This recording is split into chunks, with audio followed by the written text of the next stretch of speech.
เทศบาลแขวงเพชรบูรณ์จะปูเดินทางคนที่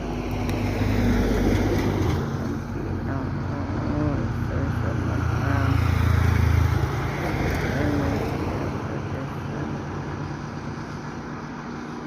ธรรมชาติ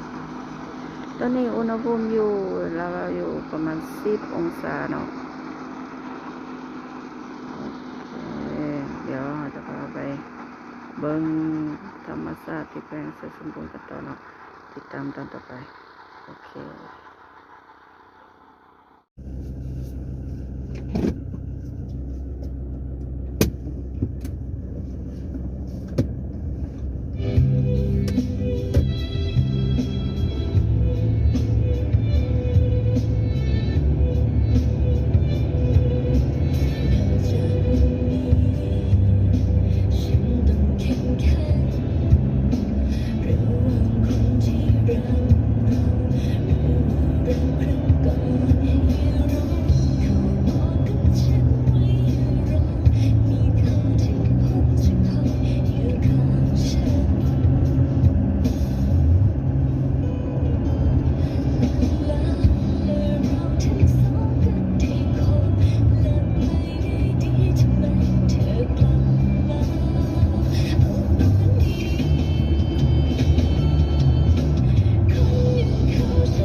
สาธุแม่นอศาสนาให้เฮาเกิดมาได้คู่กันอย่าสุมีแนวขวางกันคือจังในศาสตร์นี้